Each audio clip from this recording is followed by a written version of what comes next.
Hi hello എല്ലാവർക്കും റാണീസ് റെസിപ്പിയിലേക്ക് സ്വാഗതം. ഇന്ന് ഞാനിവിടെ ഉണ്ടാക്കുന്നത് എഗ് പാലക് കറിയാണ്. അതിനുവേണ്ടി ഒരു പിടി പാലക്ക് നമുക്ക് വെള്ളം തിളച്ചുകൊണ്ടിരിപ്പുണ്ട്. അതിലേക്കിട്ട് ഒന്ന് വാട്ടിയെടുക്കാം. അതിലേക്ക് ഇട്ട് കൊടുക്കാം.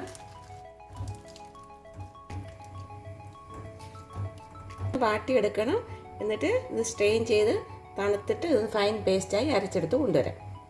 പാലക്ക് ഫൈൻ പേസ്റ്റായി അരച്ചെടുത്ത് കൊണ്ടുവന്നിട്ടുണ്ട്. ഇനി ഇതിന് വേണ്ട ഇൻഗ്രീഡിയൻസ്: 2 മുട്ട പുഴുങ്ങി കട്ട് ചെയ്തെടുത്തിട്ടുണ്ട്, ഒരു സവാള ചോപ്പ് ചെയ്തെടുത്തിട്ടുണ്ട്, ഒരു തക്കാളി ഫൈൻ പേസ്റ്റായി അരച്ചെടുത്തിട്ടുണ്ട്, 1/4 cup fresh cream, 1 table spoon ginger garlic paste, 2 പച്ചമുളക്, മല്ലിയില. ഈ മസാലപ്പൊടികൾ: 1/2 table spoon Kashmiri chilli powder, 1 table spoon മല്ലിപ്പൊടി, 1/4 ടീസ്പൂൺ ജീരകപ്പൊടി, 1/4 ടീസ്പൂൺ മസാലപ്പൊടി, 1 ടേബിൾ സ്പൂൺ കസൂരിമേത്തി, ആവശ്യത്തിന് ഉപ്പ്. നമുക്കിതെങ്ങനെയാണ് ഉണ്ടാക്കുന്നതെന്ന് നോക്കാം. പാൻ വെച്ച് ചൂടാവുമ്പം അതിലേക്ക് 1 ടേബിൾ സ്പൂൺ വെജിറ്റബിൾ ഓയിൽ ഒഴിച്ചു കൊടുക്കാം.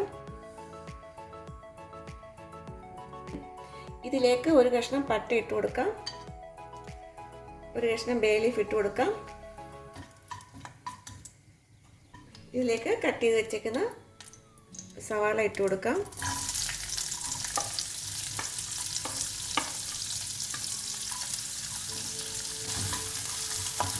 ഇതൊന്ന് വഴറ്റിയെടുക്കണം.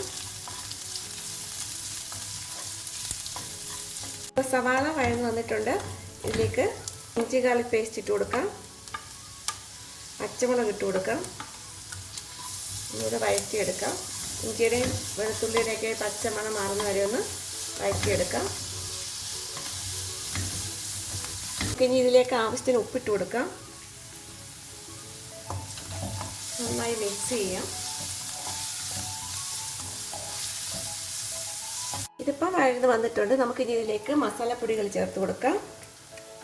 മുളക് പൊടി, മല്ലിപ്പൊടി, മസാലപ്പൊടി,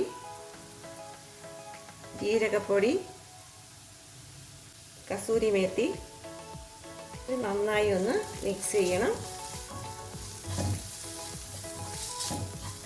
നമുക്കിത് എണ്ണ തെളിയുന്ന വരെ ഒന്ന് വഴറ്റിയെടുക്കാം. നമുക്കിനി ഇതിലേക്ക് ടൊമാറ്റോ പേസ്റ്റ് ഒഴിച്ചു കൊടുക്കാം.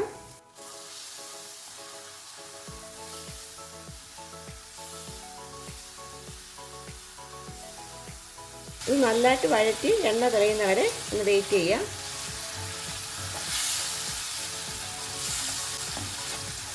ഇതിപ്പോൾ എണ്ണയൊക്കെ തെളിഞ്ഞിട്ടുണ്ട്.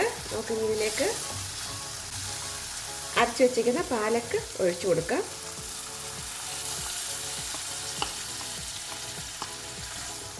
നന്നായി ഒന്ന് മിക്സ് ചെയ്യാം.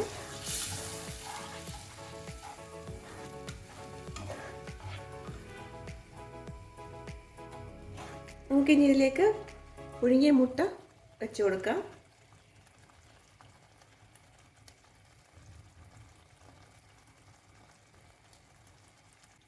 ഇതൊന്ന് തിളച്ച് കുറുകണം.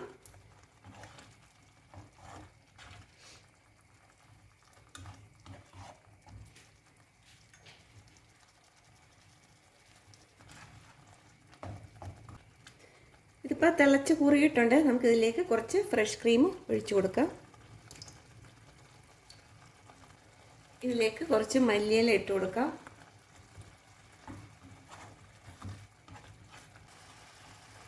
ഇതിപ്പോൾ നല്ല കുറുകി വന്നിട്ടുണ്ട്. നമ്മുടെ പാലക് എഗ് കറി ഇവിടെ റെഡി ആയിട്ടുണ്ട്. ഒരു സെർവിങ് ബൗളിലേക്ക് എടുക്കാം. ടേസ്റ്റി ആയിട്ടുള്ള പാലക് എഗ് കറി ഇവിടെ റെഡി ആയിട്ടുണ്ട്. ഇത് അപ്പത്തിൻ്റെ കൂടെയും ഇടിയപ്പത്തിൻ്റെ കൂടെയും പുലാവിൻ്റെ കൂടെയും ജീരക റൈസിൻ്റെ കൂടെ കഴിക്കാൻ പറ്റുന്നതാണ്.